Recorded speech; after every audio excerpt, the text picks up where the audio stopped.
Halo teman-teman, Galbadi Aku Laku. Ini tips langsung dari mantan DC Aku Laku. Rahasia besar akan saya bongkar di sini.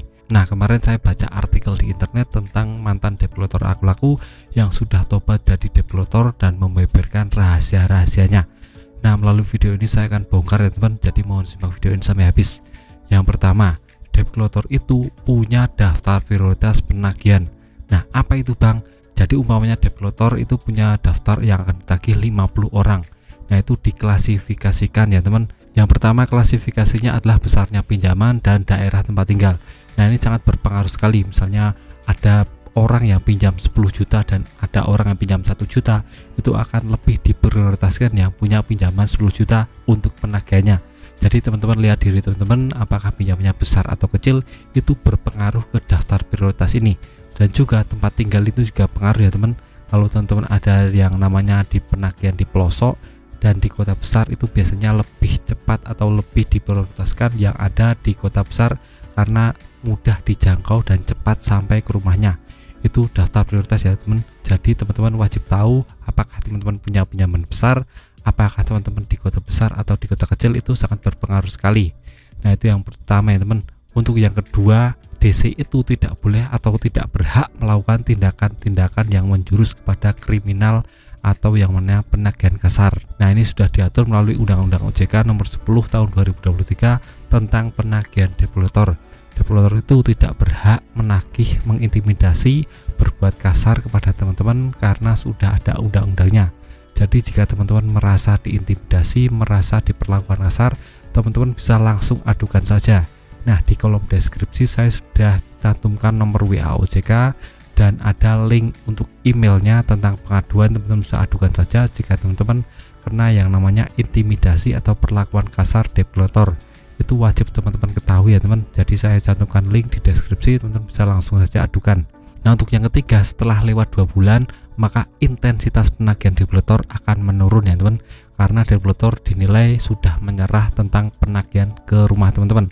Misalnya nih teman-teman ada pinjaman 10 juta, itu 1 bulan 2 bulan itu rajin datang ke rumah teman-teman. Nah, untuk bulan ketiga biasanya akan intensitasnya turun karena mungkin sudah menyerah kepada teman-teman yang selalu dicuekin pas datang, selalu tidak punya uang untuk membayar. Nah, ini wajib teman-teman ketahui. Jika teman-teman ada datang developer, teman-teman harus perlakukan dicuekin saja, nggak usah digubris ya teman. Bilang saja saya nggak punya uang sekarang, seperti itu saja, nggak perlu janji-janji muluk-muluk untuk membayar. Nanti teman-teman akan bingung sendiri kalau umumnya punya janji untuk membayar. Jadi teman-teman harus perhatikan ini, sikap dan mental itu sangat berpengaruh sekali kepada developer ya. Jadi teman-teman harus perhatikan dan jangan sampai salah tindakan. Nah, untuk yang terakhir adalah developer tidak akan menagih orang yang dinilai tidak mampu. Nah, misalnya teman-teman rumahnya masih petak kecil, itu teman-teman juga pengangguran, itu mungkin developer akan datang cuma 1 kali, 2 kali atau 3 kali ya teman, karena teman-teman dinilai tidak punya uang untuk membayar. Jadi ke depan mungkin developer tidak akan datang lagi ya teman. Beda jika teman-teman rumahnya besar dan punya kendaraan-kendaraan bagus, itu biasanya developer akan rajin sekali ke rumah teman-teman karena dinilai teman-teman punya aset berharga, punya kekayaan yang melimpah. Jadi developer juga memikirkan ini ya teman. Jadi keadaan ekonomi ini juga berpengaruh kepada penagihan developer. Developer itu juga punya mindset ya teman. Jadi kalau teman-teman nggak punya yang namanya aset berharga, misalnya cuma ngontrak kecil rumahnya, itu biasanya ke depan tidak akan ditagih lagi karena ya nggak punya uang. Tapi jika teman-teman sudah kaya raya, itu biasanya akan rajin datang ke rumah teman-teman karena dia berharap teman-teman bisa menjual salah satu aset, misalnya kendaraan atau yang lainnya, untuk membayar tagihan. Kan risih ya teman, datang tiap hari. Jika teman-teman nggak punya sesuatu untuk dibayar, teman-teman juga nggak akan membayarnya. Tapi jika orang kaya itu sudah punya aset, jadi akan langsung membayar, menjual satu barangnya saja sudah bisa melunasi tagihan.